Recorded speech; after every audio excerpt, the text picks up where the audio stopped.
Hello students, good morning. आज આપણે આવર્ત કોષ્ટક આખું ફૂલ બનાવવાનો ટ્રાય કરીએ। હમણાં સુધી આપણે એસ વિભાગ, પી વિભાગ, ડી વિભાગ, એફ વિભાગના તત્વો એને છૂટા છૂટા આપણે ડિવાઈડ કરીને ભણ્યા। આજે એ બધા વિભાગની કવિતાઓને એક સાથે ભેગી કરી અને આખું આવર્ત કોષ્ટક કેવી રીતે લખાય એ શીખીએ। તો આપણે શરૂ કરીએ છીએ આજે આધુનિક આવર્ત કોષ્ટક। અને આ આધુનિક આવર્ત કોષ્ટક એક સાથે લખતા શીખીએ। સૌથી પહેલી વાત કરું ને તમને સ્ટુડન્ટ્સ, તો બધા જ એસ વિભાગના તત્વો આપણે બહુ જ સરસ રીતે શીખી ગયા છે। આ કયો બ્લોક છે? એસ વિભાગ।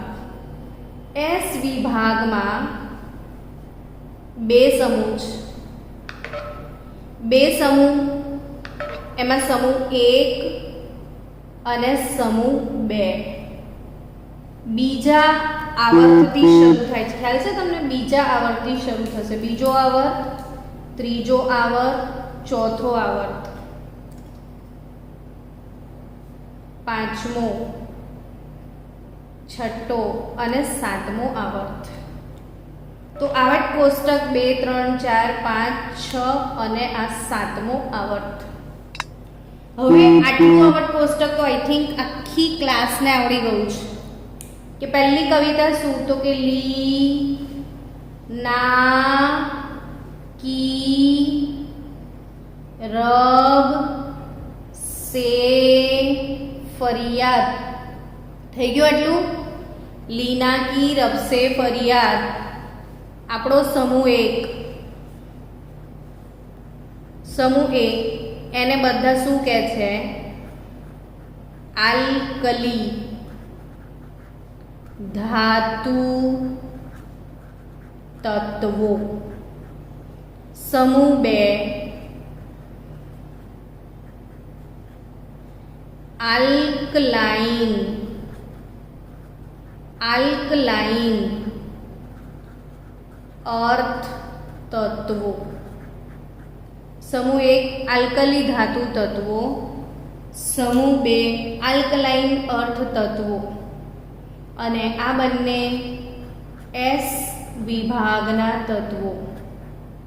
તો બીજો સમૂહની પોએમ હતી 2 mg का सर 12।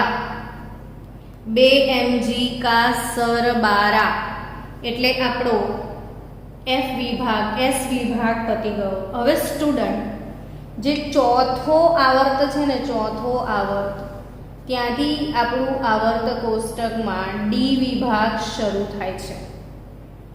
ચોથો આવર્ત ડી વિભાગ શરૂ કરે છે। ચોથો આવર્ત સમજો એટલે આપણે જોડે પ્રથમ, દ્વિતીય, તૃતીય અને ચતુર્થ સંક્રાંતિ શ્રેણી। હવે અહીંયા કયો સમૂહ આવે? તો કે ત્રીજો સમૂહ આવે। ચોથો સમૂહ, પાંચમો સમૂહ, છઠ્ઠો સમૂહ, સાતમો સમૂહ, આઠમો સમૂહ, નવમો સમૂહ, 10મો સમૂહ, 11મો સમૂહ ને 12મો સમૂહ। સ્ટુડન્ટ, સમૂહ નંબર 3 થી લઈને 12, સમૂહ 3 થી લઈને 12 એટલે કયા વિભાગના તત્વો? ડી વિભાગના તત્વો। હવે સમૂહ 3 થી 12 પછી ફરીથી પાછું શરૂ થશે આવું જ મોટું આવર્ત કોષ્ટક, જેમાં સ્ટુડન્ટ અહીંયા આવશે 13મો સમૂહ,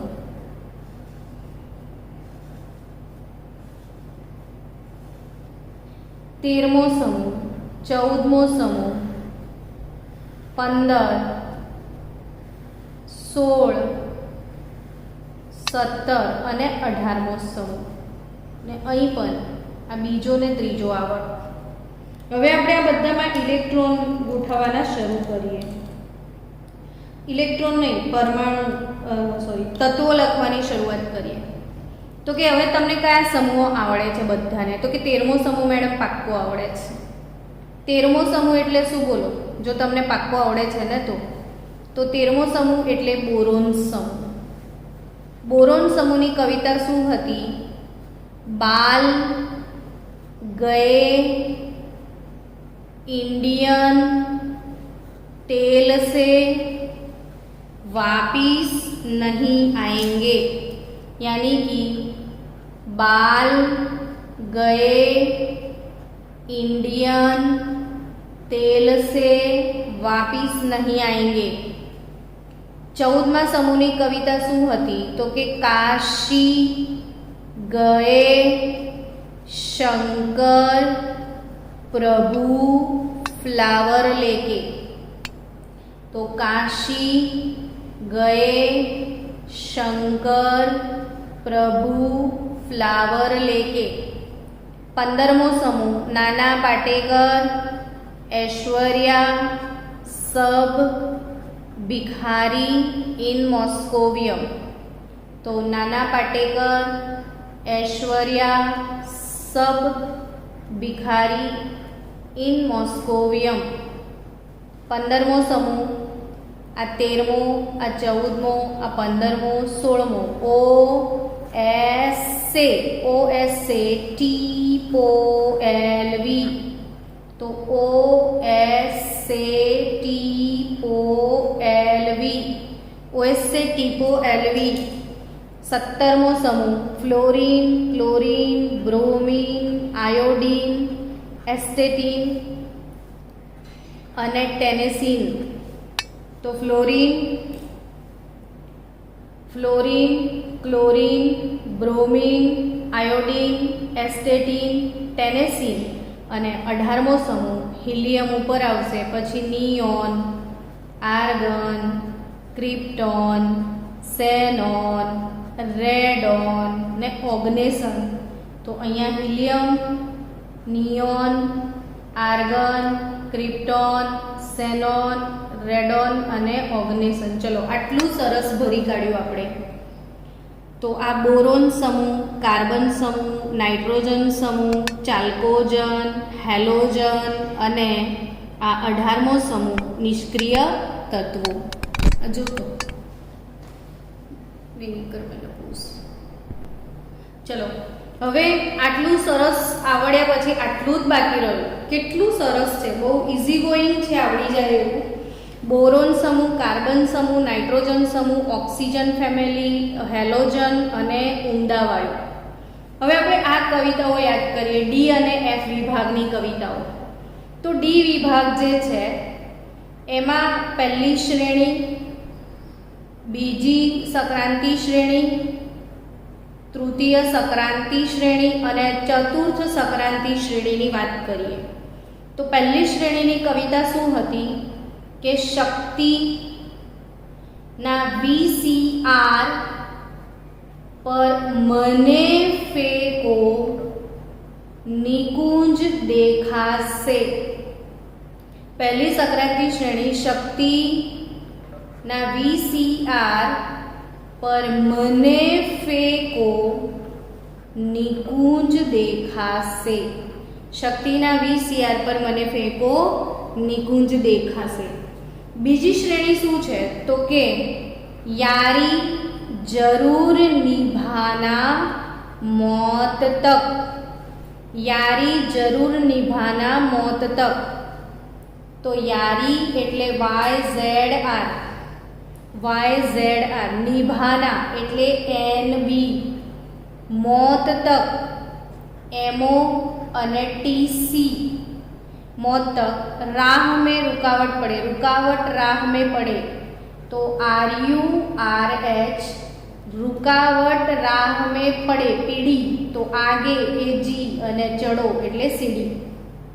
પોએમ શું હતી? यारी जरूर निभाना मौत तक, मौत तक रुकावट राह में पड़े તો આગે આગે એટલે એજી અને ચડો એટલે સીડી. હવે બચી આ બે કવિતા. તો આપણી તૃતીય સંક્રાંતિ શ્રેણી શું હતી? તો કે લેન્થેનમથી શરૂ થતી હતી. લેન્થેનમ એટલે LA. લા હફ્તા, લા હપ્તા, લા હપ્તા એટલે LA, હપ્તા એટલે HF અને TA હતું. લા હફ્તા HFT, લા હપ્તા વરના એટલે W. Rose REOS, rose REOS, rose ઇધર IR. पिटाई એટલે પીટી, पिटाई और એટલે AU ને होगी એટલે HG. तो ला हफ्ता वरना रोज इधर पिटाई और होगी ने एना पछीनी पोएम छे AC रुथरफोर्ड डूब गए थे सागर में. AC रुथरफोर्ड डूब गए थे सागर में. DB અને SG. AC रुथरफोर्ड डूब गए थे सागर में. डुबनियम सिबोर्गियम. फिर बाहर आए तो BH बोहर, BH बाहर आके बोले हसमत दोस्त, हसमत दोस्त. हस એટલે HS, મત એટલે MT, દોસ્ત એટલે DS. હસમત દોસ્ત. રાજી એટલે RG ને સાયનાઇડ ખાતો CN. તો થઈ ગયું આવર્ત કોષ્ટક આખું જો મસ્ત મજાનું. એટલે કાલથી દરરોજ છોકરાઓ આવી રીતે આવર્ત કોષ્ટક લખી નાખો. S વિભાગ, આ P વિભાગ, આ D વિભાગ અને નીચે કયો વિભાગ હોય? F વિભાગ. તો એ આપણે F વિભાગ નીચે લખીએ. તો નીચે તમને F વિભાગ પણ લખતા શીખવાડી દઉં છું. તો હવે આવર્ત કોષ્ટકના નીચે જે F વિભાગ છે સ્ટુડન્ટ, એ F વિભાગની આપણે વાત કરીએ તો F વિભાગમાં કેટલા તત્વો છે? જુઓ અહીંયા આવર્ત કોષ્ટકના નીચે આવશે આપણે F વિભાગના તત્વો. આ F વિભાગમાં બે સિરીઝ આવે છે. તમને બધાને ખબર છે F વિભાગમાં બે સિરીઝ આવે છે અને આ બે સિરીઝમાં 14 તત્વો છે. 1 2 3 4 5 6 7 8 9 10 11 12 13 14 તત્વો છે. કેટલા તત્વો છે F વિભાગમાં? 14 તત્વો.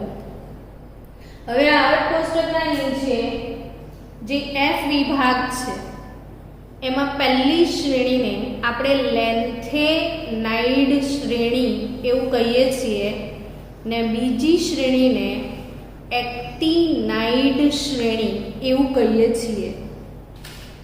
તો લેન્થેનાઇડ શ્રેણીના 14 તત્વો કયા? લેન્થેનાઇડ શ્રેણીના 14 તત્વોની કવિતા હતી કે લેક પર ગયો કારણ કે એ ન પાસ થયો. પોએમ શું હતી? લેક એટલે LACE. LA અહીંયા આવી ગયું એટલે આપણે CE થી શરૂઆત કરવાની હતી. LACE એટલે CE સીરિયમ. લેક પર, પર એટલે PI. લેક પર ગયો કારણ કે નપાસ થયો તો NPS. નપાસ એટલે NPS. નપાસ કેમ થાય? તો કે ભણવામાં ડીમ હતો એટલે DMM. લેક પર ગયો કારણ કે નપાસ થયો. એટલું ઓછું હોય એટલે EU. ગોળ એટલે GB અને એને કરી TB. એટલું ઓછું હોય એમ ગોળે અને TB કરી. ડાયેરિયા તો એને હતો જ DYHO. અરર એટલે ER. તમે એટલે TM. YB લો. લેક પર ગયો કારણ કે નપાસ થયો. એટલું ઓછું હોય એમ ગોળે એને TB કરી. ડાયેરિયા તો એને હતો જ. અરે રે તમે YB લો. અરર તમે YB લો.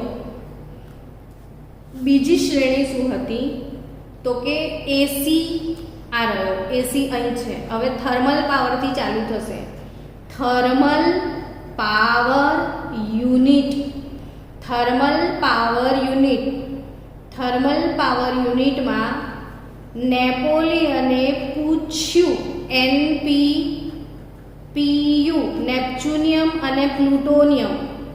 નેપોલિયને પૂછ્યું કે અમેરિકા એટલે AM, CM એટલે CM ને બકવાસ છે એટલે BK. જો થર્મલ પાવર યુનિટમાં નેપોલિયને પૂછ્યું કે અમેરિકાનો CM બકવાસ છે, અમેરિકાનો CM બકવાસ છે. ભારત કેલિફોર્નિયા એટલે CF, કેલિફોર્નિયમ છે, આમનું નામ પણ કેલિફોર્નિયમ છે. તો કેલિફોર્નિયામાં આઇન્સ્ટાઇન, ES એટલે આઇન્સ્ટાઇનિયમ. કેલિફોર્નિયામાં આઇન્સ્ટાઇન ફેમસ છે, કેલિફોર્નિયામાં આઇન્સ્ટાઇન ફેમસ છે. ને ભારતની વાત કરીએ તો ભારતમાં મોદી, MD, મોદીનો NO ને લલકાર એટલે LR. ભારતમાં મોદીનો લલકાર, ભારતમાં મોદીનો લલકાર. જો આખું આવર્ત કોષ્ટક બાળક તમે જો બધી કવિતાઓ મોડે કરો ને છોકરાઓ, તો આવર્ત કોષ્ટક તૈયાર કરતા ફક્ત અને ફક્ત 5 જ મિનિટ લાગે. તો પ્રેક્ટિસ કરો વધારે ને વધારે, ને આપણા દરેક બાળક આવર્ત કોષ્ટક આખું મોડે લખે એવું મારું સપનું છે. તો મારું સપનું પૂરું તમારે જ કરવું પડે, બીજું કોણ આવીને બહારથી કરી જશે. તો આખું આવર્ત કોષ્ટક તૈયાર કરો, બધા વિડીયો જુઓ અને લખતા શીખી જાઓ ને રોજે આવીને આવર્ત કોષ્ટક લખજો. હવે આ આવર્ત કોષ્ટકમાં થોડો આપણે પ્રકરણ નંબર 3 હજી એવી ઘણી બધી મેટર છે જે શીખવાની છે, શીખીએ. તો આવર્ત કોષ્ટકની શરૂઆત કરીએ આવર્તથી. પછી અહીંયા લખીશું તત્વો, અહીંયા આવશે તત્વોની સંખ્યા, અને એ આવર્ત કોષ્ટકને શું કહેવાય છે તે શીખીએ. ચલો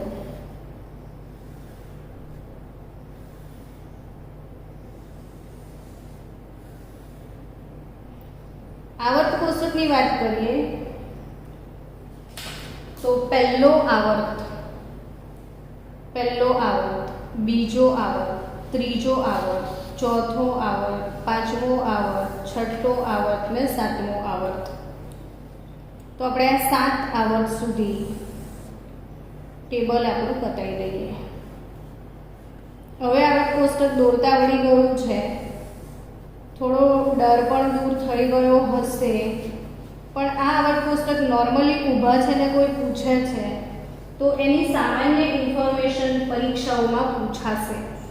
હવે અહીંયા પહેલો સમૂહ લખી દો, હલીના, હલીના, લીના કી, રબ સે ફરિયાદ. જો પહેલો સમૂહ લખાઈ ગયો, લીના કી રબ સે, પણ પહેલા સમૂહમાં હાઇડ્રોજન પણ છે, જે આવર્ત કોષ્ટકમાં આપણે પહેલા સમૂહમાં નથી લખતા, ઉપર અહીંયા વધારાનો લખેલો છે. ચૂલી અને અહીંયા ગણીએ તો લીના કી રબ સે ફરિયાદ, ને છેલ્લો સમૂહ helium, neon, argon, krypton, xenon, radon અને ઓગ્નેસન. તો હવે બહુ જ સરસ મજાની તમારી તૈયારી થઈ ગઈ કે હાઇડ્રોજનથી હિલિયમ, હાઇડ્રોજનથી હિલિયમ, લિથિયમથી નિયોન, સોડિયમથી આર્ગોન, પોટેશિયમથી ક્રિપ્ટોન, રૂબિડિયમથી ઝેનોન, સીઝિયમથી રેડોન ને ફ્રાન્સિયમથી ઓગ્નેસન. હવે તમને કોઈ એમ કહે ને સ્ટુડન્ટ કે પહેલા આવર્તમાં કેટલા તત્વો, તો કે 2. કયા કયા, તો કે હાઇડ્રોજન અને હિલિયમ. હાઇડ્રોજનનો પરમાણુ ક્રમાંક 1, એકમાં 8, એકમાં 2 ઉમેરો, 2 છે ને આવર્તમાં તત્વો, તો 1 + 2 3, 3 + 8 11, 11 + 8 19, 19 વત્તા 18 37, 37 વત્તા 18 55 ને 55 વત્તા 32 87 ને આમાં પણ 32. શું શીખ્યા તમે? તો કે આપણે આ પરમાણુ ક્રમાંક મેં લખવાની શોર્ટકટ ટ્રીક બતાવી હતી તમને કે અહીં જેટલા તત્વો છે એ ઉમેરો તો આખી લાઈનના પરમાણુ ક્રમાંક મળી જાય 1, 3, 11, 19, 37, 55 ને 87. હવે આ લોકોના પરમાણુ ક્રમાંક તો હિલિયમનો 2, 2 વત્તા 8 10, 10 વત્તા 8 18, 18 36, 36 18 54, 54 32 86 ને 86 32 118. આખું આવર્ત કોષ્ટક સંક્ષિપ્તમાં રજૂ થઈ ગયું. હવે તમને પરીક્ષામાં પ્રશ્ન પૂછે ત્રીજા આવર્તમાં કેટલા અને કયા તત્વો છે? તો તમને આવડી જશે. ત્રીજો આવર્ત આ રહ્યો, સોડિયમ 11 થી આર્ગન 18. આવી ખબર પડી ગઈ કે ત્રીજા આવર્તમાં સોડિયમ 11 થી આર્ગન 18 કુલ 8 તત્વો છે. ચોથા આવર્તમાં કયા તત્વો છે એમ કોઈ પૂછે તો ચોથા આવર્તમાં એવું કહેવાય, પોટેશિયમ 19 થી ચાલુ કરીએ તો ક્રિપ્ટોન 36 સુધીના 18 તત્વો ચોથા આવર્તમાં છે. પાંચમા આવર્તમાં કોઈ પૂછે તો રૂબિડિયમ 37 થી ઝેનોન 54. છઠ્ઠા આવર્તમાં સીઝિયમ 35 થી રેડોન 86. ખ્યાલ આવી ગયો સ્ટુડન્ટ? તો કયા આવર્તમાં કેટલા તત્વો? તો પહેલામાં 2, બીજામાં 8, 8, 18, 18, 32. હવે પહેલા આવર્તને શું કહેવામાં આવે છે? તો કે પહેલા આવર્તને કહેવામાં આવે છે વેરી સ્મોલ, એટલે અતિ લઘુ આવર્ત. અતિ લઘુ આવર્ત. આને પ્રથમ લઘુ આવર્ત. બીજા આવર્તને શું કહેવાય? પ્રથમ લઘુ આવર્ત. ત્રીજા આવર્તને દ્વિતીય લઘુ આવર્ત. પછી થોડોક લાંબો થઈ ગયો, હવે 8 ને બદલે 18 થઈ ગયો તો આ લાંબો થયો એટલે પ્રથમ લાંબો આવર્ત. આને કહેવાય દ્વિતીય લાંબો આવર્ત. આને શું કહીશું? તો કે પ્રથમ અતિ લાંબો આવર્ત ને આને કહેવાય દ્વિતીય અતિ લાંબો આવર્ત. આને શું કહેવાય? દ્વિતીય અતિ લાંબો આવર્ત.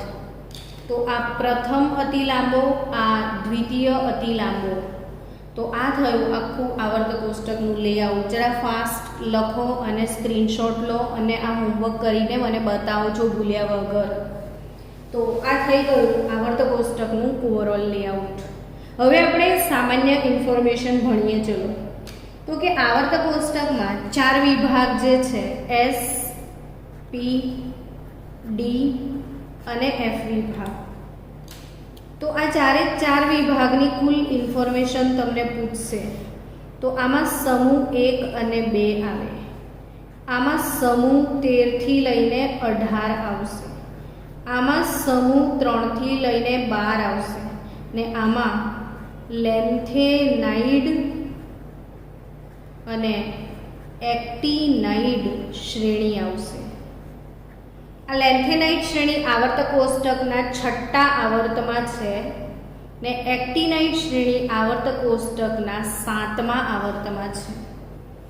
હવે આ S વિભાગમાં વધારાનું કોણ આવે? સમૂહ 1 કોણ?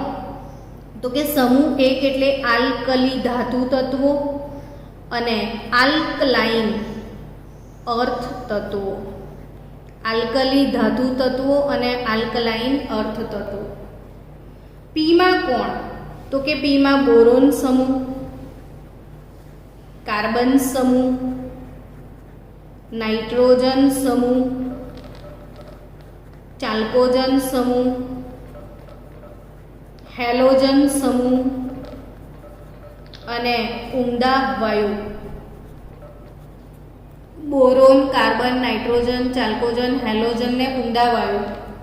સમૂહ ડી માં કોણ? ડી વિભાગમાં કોણ? તો કે ડી વિભાગની હું વાત કરું તો ડી વિભાગમાં આવે શ્રેણીઓ. પ્રથમ સંક્રાંતિ શ્રેણી, દ્વિતીય સંક્રાંતિ શ્રેણી, તૃતીય સંક્રાંતિ શ્રેણી અને ચતુર્થ સંક્રાંતિ શ્રેણી. આ 4 શ્રેણી ડી વિભાગમાં આવશે. 4 શ્રેણી ડી વિભાગમાં આવશે ને એફ વિભાગમાં લેન્થેનાઇટ શ્રેણી અને એક્ટિનાઇટ શ્રેણી. હવે થોડી હજી વધારે ઇન્ફોર્મેશન બાળકો કે જે પરીક્ષામાં પૂછશે. એસ વિભાગ, પી વિભાગ, ડી વિભાગ અને એફ વિભાગ. તો એસ વિભાગના તત્વો કોને કહેવાય? તો કે જેનો છેલ્લો ઇલેક્ટ્રોન એસ કક્ષકમાં હોય. જેનો છેલ્લો ઇલેક્ટ્રોન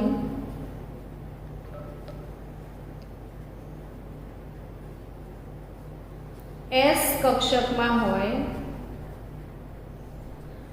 તે એસ વિભાગના તત્વો. જેનો છેલ્લો ઇલેક્ટ્રોન પી કક્ષકમાં હોય એ પી વિભાગના તત્વો. જેનો છેલ્લો ઇલેક્ટ્રોન ડી કક્ષકમાં હોય એ ડી વિભાગના ને sp_d_f જેનો છેલ્લો ઇલેક્ટ્રોન એફ કક્ષકમાં હોય એ એફ વિભાગના તત્વ કહેવાય. હવે આ બધાની સામાન્ય ઇલેક્ટ્રોન રચના પૂછશે તમને. સામાન્ય ઇલેક્ટ્રોન રચના મોડે કરી દેજો. તો સામાન્ય ઇલેક્ટ્રોન રચના એસ વિભાગના તત્વોની શું આવે? તો કે એસ વિભાગમાં સમૂહ 1 હતો ને, તો તમે શું લખતા હતા? ઊંડા વાયુ NS1 લખતા હતા. સમૂહ 2 માટે શું લખતા હતા? ઊંડા વાયુ NS2 લખતા હતા. તો એસ વિભાગની સામાન્ય ઇલેક્ટ્રોન રચના શું લખાય? ઊંડા વાયુ NS1 અથવા 2. પી વિભાગની સામાન્ય ઇલેક્ટ્રોન રચના ઊંડા વાયુ NS2 NP 1 થી લઈને 6. 13મા સમૂહની ઇલેક્ટ્રોન રચના શું હતી બાળકો? NS2 NP1. 14મા સમૂહની NS2 NP2. 15મા સમૂહની NS2 NP3. 16મા સમૂહની NS2 NP4. તો કુલ શું લખાય? NS2 NP1 થી 6. હવે ડી વિભાગ તો ઊંડા વાયુ. તો ડી વિભાગમાં શું આવે? તો કે NP. ડી વિભાગમાં શું હશે? ડી અને એસ જ હશે. ડી અને એસ. તો NP ના આવે એમાં. તો એમાં શું આવે? તો કે NS અને N-1D. ધારો કે 4s હતું તો આપણે 3D માં ઇલેક્ટ્રોન નાખતા હતા. 5s હતું 4D માં ઇલેક્ટ્રોન નાખતા હતા. 6s હતું 5D માં, એટલે કે NS હોય તો N-1D. S માં ક્યારેક 1 ક્યારેક 2 ને D માં 1 થી લઈને 10. તો ડી વિભાગના તત્વોની સામાન્ય ઇલેક્ટ્રોન રચના શું થાય? ઊંડા વાયુ NS NS12 અને N-1D12 10. અને એફ વિભાગના તત્વોની સામાન્ય ઇલેક્ટ્રોન રચના ઊંડા વાયુ NS N-1D N-2F. જો આપણે હંમેશા આવી આદત પાડી કે 7s હોય તો એના પહેલાં 7s 7p અહીંયા લખતા હતા. ધારો કે તો 7s પહેલાં શું લખતા હતા? તો કે 6D લખતા હતા. 6D પહેલાં શું લખતા હતા? તો કે 5F. તો અહીંયા જે હોય 7 એના કરતાં 1 ઓછો D હોય ને 2 ઓછા F હોય. જો હું આને N કહું તો આ N-1 લખાય અને આ N-2 લખાય. એટલે NS N-1D N-2. હવે એસમાં 2 ઇલેક્ટ્રોન ફિક્સ બધામાં આવતા હતા. ડીમાં કભી ખુશી કભી ગમ 0 થી લઈને 1 યા 2 આવતા હતા. અહીંયા 10 ના લખતા ડીમાં. એફ વિભાગના તત્વોમાં ડીમાં કાં તો 1 કાં તો 2 જ હતા. અને એફ વિભાગ 1 થી લઈને 14, આમ તો 0 થી 14 લખાય કેમ કે લેન્થેનાઇટ એક્ટિનાઇટ શ્રેણીમાં અપવાદ હતો. તો આ ખાસ યાદ રાખજો. આને 15 15 20 વાર લખજો તો આવડી જાય. દરેક વિભાગની સામાન્ય ઇલેક્ટ્રોન રચના આવડવી જોઈએ જે પૂછાય છે પરીક્ષામાં. તો આ ઊંડા વાયુ NS12, આ ઊંડા વાયુ NS2 NP6, આ ઊંડા વાયુ NS122 N-1D 1 to 10 અને આ ઊંડા વાયુ NS N-1D N-2F. તો મળીએ હવે નેક્સ્ટ લેક્ચરમાં આપણે